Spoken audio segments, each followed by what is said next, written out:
भक्ति प्रसंग को गुरु महाराज ने सरल सरल शब्दों में समझा समझा करके कहे थे, वही प्रसंग आप लोगों ने सुन पाया।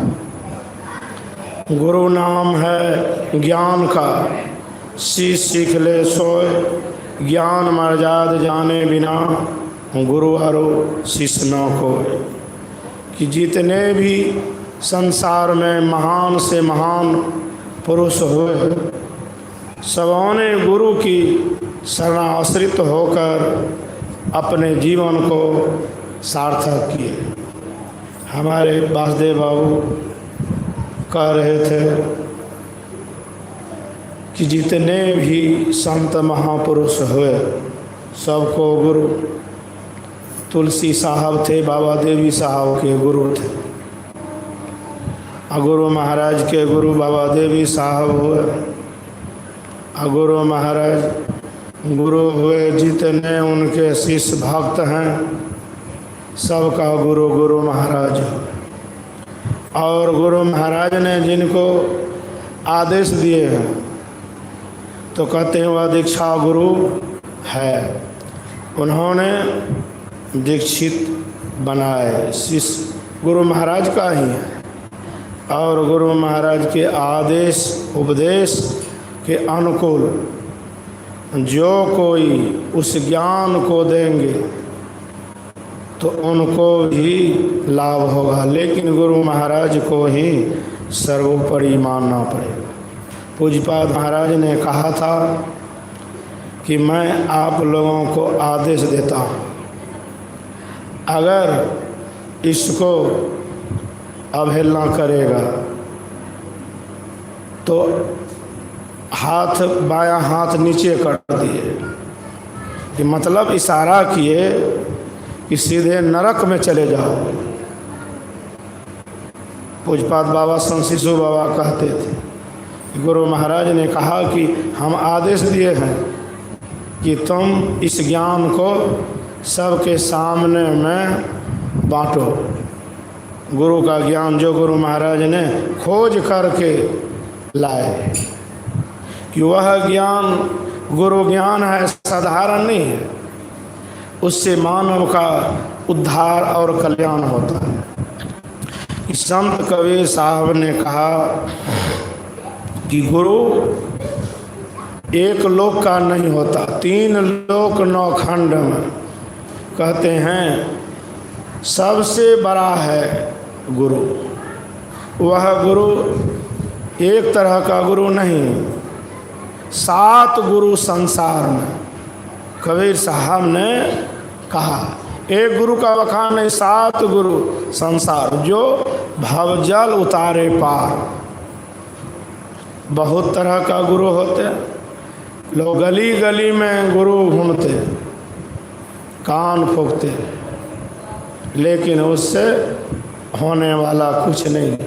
जो संत सदगुरु होते हैं वह भवजल पार उतारते हैं। इस संसार से भव सागर है, नदी नाव को पार करते हैं केवट मल्लाह के सहारे, नाव पर बैठ कर, लेकिन पार उतारते हैं नाविक, जिसको मल्लाह कहते हैं।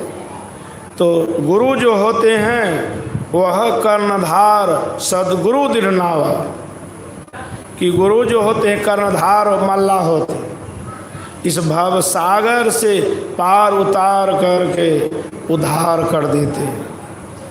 तो गुरु जो बताते सिखाते समझाते हैं, अगर आप उनके आदेश उपदेश के अनुकूल साधन भजन करेंगे तब आपका उद्धार कल्याण होगा, कि बिना गुरु का उद्धार नहीं होता। कि जितने भी आप देख रहे हैं कि देवी देवता का गुरु कौन थे? शुक्राचार्य। बृहस्पति का गुरु शुक्राचार्य। कि कहने का मतलब है देवी देवता का गुरु सबको है, और कहा जो दुष्ट लोग थे उनका भी गुरु। हिरण्यकश्यप का गुरु था कि नहीं? हिरण्यकश्यपु का गुरु कौन थे? हिरण्यकश्यपु का गुरु शुक्राचार्य हैं।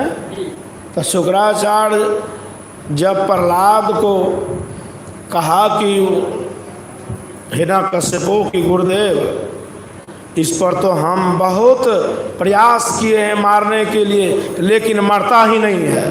तो कहा तुम घबराते क्यों, इसको तो हम तुरंत मार देंगे। कहा तुरंत मार दिएगा? कहा हाँ। कैसे? तो कहा हमारा स्कूल जो है ना, विद्यालय, उसमें इसको नामांकन करा दो, इसको हम मार देंगे। तो कहा कि गुरुदेव आप तो बड़ा बढ़िया युक्ति आप लगाए हैं। तो कहा ठीक है, इसका नामांकन आपके विद्यालय में करा देते हैं, गुरुकुल। कहा ठीक है, तो कल हम अपना शिष्य को 2 ठो भेजेंगे, इसको साथ में तुम विदा कर देना। कहा ठीक है। बस दूसरा दिन हुआ, शुक्राचार्य गुरु ने बस 2 शिष्य को भेजा, वहाँ से आए हिरण्यकश्यपु के दरबार में जाकर खड़े हो गए। कहा क्या बात है? गुरुदेव भेजे हैं, आपका पुत्र जाएंगे पढ़ने के लिए। कहा हाँ। तो कहा जल्दी जाने दीजिए। तो गए अंदर में, पत्नी को कहते हैं कि इसको नामांकन करा देते हैं पढ़ने के लिए गुरुजी के आश्रम में। कहा नहीं जाएंगे, आप मरने का षड्यंत्र रच रहे हैं। प्रहलाद की माँ कहती है कि आपने इसको मारने का षड्यंत्र रच रहे हैं, नहीं जाने देंगे। कहा ऐसा नहीं होगा, सब दिन घरे में खेलेंगे कि पढ़बो लिखेंगे? पढ़े, उसको पढ़ाना नहीं है क्या, मूर्खे रखोगे? कहा नहीं, पढ़ना भी चाहिए। तो कहा इसीलिए इसको हम पढ़ने के लिए भेज रहे हैं। कहा नहीं, हमको शंका हो रहा है, आप पढ़ने के लिए नहीं भेज रहे हैं, इसको मारने का आप एक रच रहे हैं, इतिहास रच रहे हैं। कहा नहीं नहीं, ऐसा नहीं होगा, पढ़ेंगे। तो अच्छा ठीक है, ले जाओ। लेकिन प्रभु तो वहाँ उन पर बड़ी कृपा है, जब ले कर के चले। प्रहलाद कहा माँ चिंता नहीं करो, सब उस प्रभु पर छोड़ दो, हमारा कुछ नहीं बिगाड़ सकता है कोई। माँ को प्रणाम किए शरण पर, पिताजियों को कहा चलते हैं। पिताजी तो खुश हो गया, अब तो ये चला ही जाएगा, बचेगा नहीं। और जब ले कर के चला तो रास्ता हो करके नहीं, जंगली रास्ता, जंगल हो करके। कहा कोई बात नहीं, प्रसन्न है प्रहलाद, क्योंकि वह प्रभु के चरणों में अपने को नौछावर कर दिए, समर्पण कर दिए थे। कहा चलो जिधर से जाना है चलो। चले, घनघोर जंगल में पहुंच गए। वहाँ पर बाघ, सिंह, हाथी सब था। अब बस उसको आगे कर दिया, वो लोग पीछे छिप गया। अब वहाँ जैसे आगे बढ़ा, एक पेड़ के निकट में आंख बंद करके प्रभु को याद करते हैं। उधर से हाथी आए, बाघ आए, वो बैठे हैं हाथ जोड़कर प्रभु को सुमर रहे। आए सब परिक्रमा करके, हाथी आया, सूर नवा के प्रणाम कर लिया, चला गया। और जब चला गया, कुछ देर के बाद वह दूत जो था आए, तो कहते हैं आप लोग कहाँ चले गए थे? तो कहा हम लोग थोड़ा काम, कुछ बहाना लगा दिया। कहा कोई बात नहीं, चलिए न, गुरुदेव का कहाँ है विद्यालय, गुरुकुल, हमको दिखाइए। अब चलो। जब चलते चलते पहुँच गए गुरुकुल में। जब गुरुकुल पहुँचते हैं तो हाँ, गुरु महाराज तो बड़े प्रसन्न हो रहे हैं, आ गया शिकार, आ गया। अब इसको कैसे करेंगे?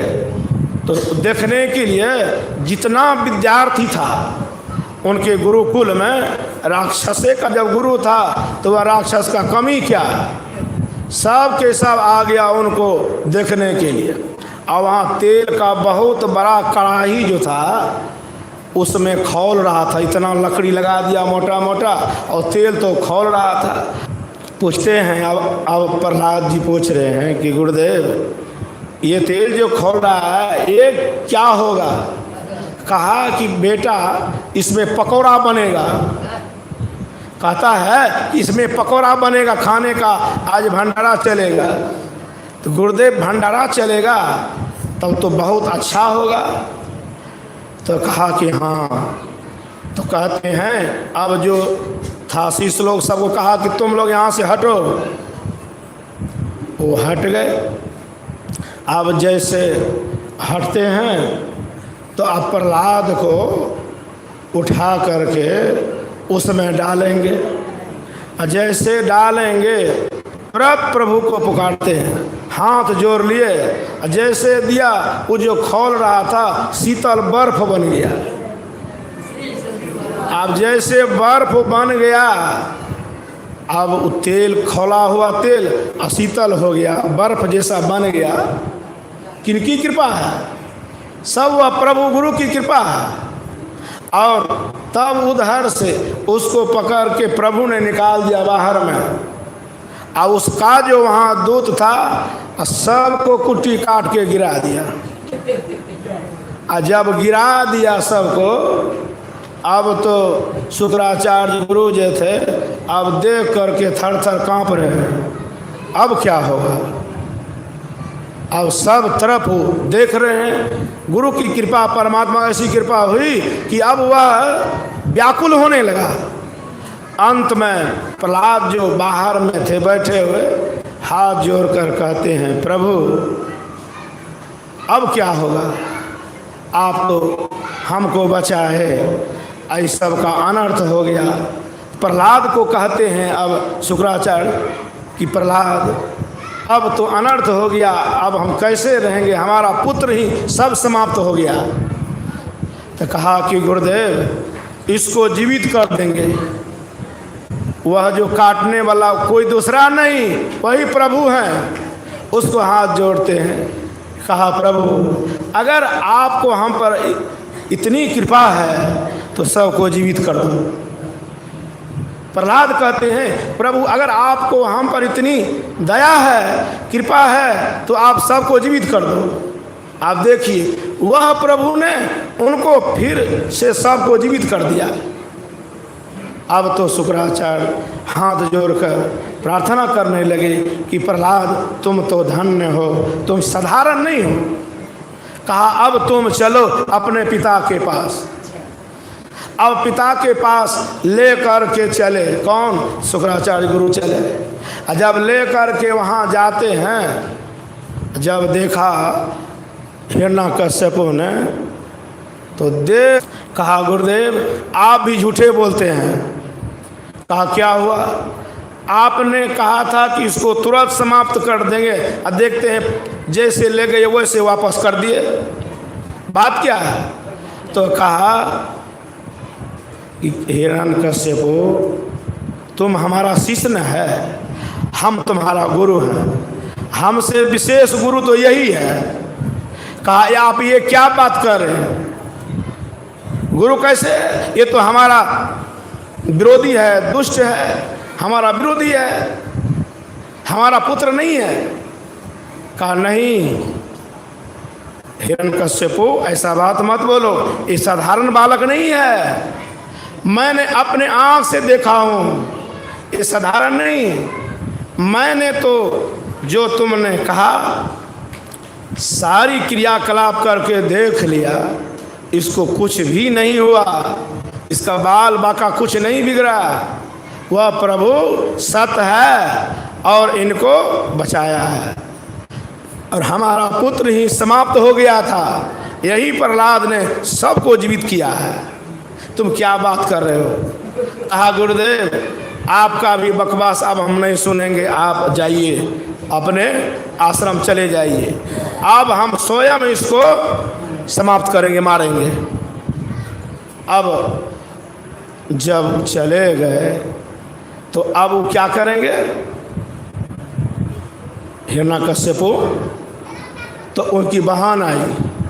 हाँ, कहा भैया अब हमको कोई नहीं मार सकता है, न अग्नि जला सकती है, कोई नहीं मार सकता, अग्नि नहीं जला सकता। आप चिता बनाइए लकड़ी का, हम वह चादर ओढ़ लेंगे, हम नहीं जलेंगे, ये जल करके राख हो जाएंगे।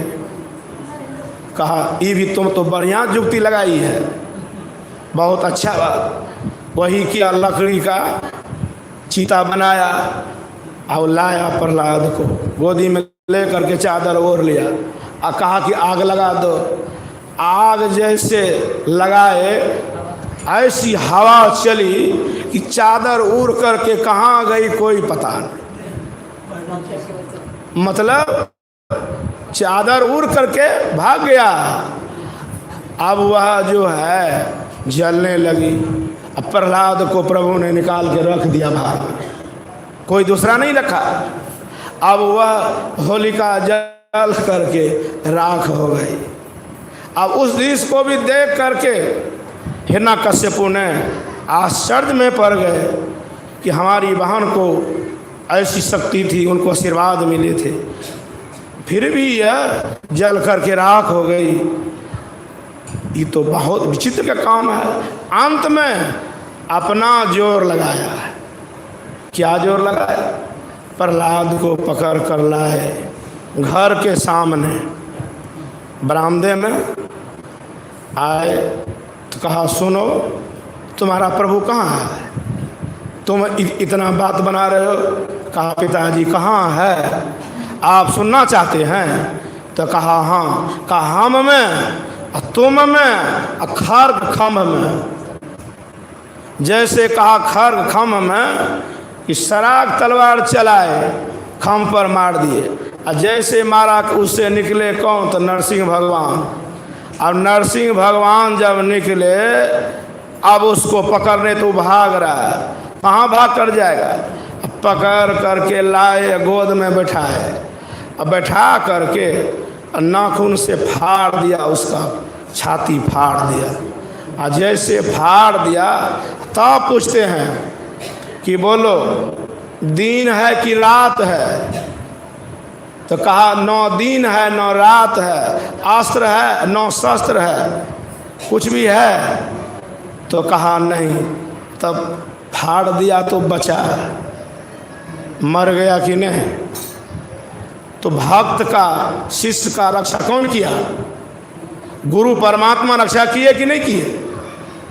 तो गुरु पर इतना निष्ठा प्रेम जिनको हो जाएगा तो उनकी रक्षा तो सदैव होगी। तो इसीलिए कहते हैं कि गुरु महाराज कहते हैं कि गुरु के समान संसार में कोई नहीं है। एक बार की कहानी है कि गुरु महाराज ऐसे जगह पर ठंड के मौसम में गए थे सत्संग प्रचार में। पूस मास में, जनवरी पूस मास में कितनी ठंड पड़ती है। नया घर बनाए थे फूस का, उसमें गीली मिट्टी से दीवार बनाए थे, टट्टी में साट करके नींव पोछ करके, और उसी में गुरु महाराज को दे दिए निवास। और गुरु महाराज तो आराम से बैठे। बाबा लोग जो शिष्य थे तो कहते हैं गुरु महाराज से, हजूर आपको जहाँ तहाँ प्रोग्राम नहीं देना चाहिए, हजूर को ठंड में बहुत तकलीफ होता होगा। कहा कि हमको कोई तकलीफ की रक्षा कौन करते हैं जानते हो? तो बोले कि नहीं हजूर।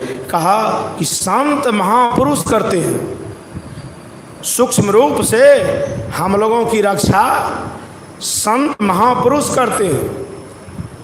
मतलब कि जो महापुरुष शरीर को त्याग करके चले गए तो शरीर से चले गए, सूक्ष्म रूप से सबकी रक्षा करते हैं, ऐसा गुरु महाराज ने कहा। इसीलिए संत महापुरुष कहते हैं कि शरीर संसार में रहकर गुरु धारण करना चाहिए। गुरु का ज्ञान सीख करके साधन भजन मोक्ष मुक्ति की प्राप्ति करना चाहिए। बोलिए प्रेम से श्री सद्गुरु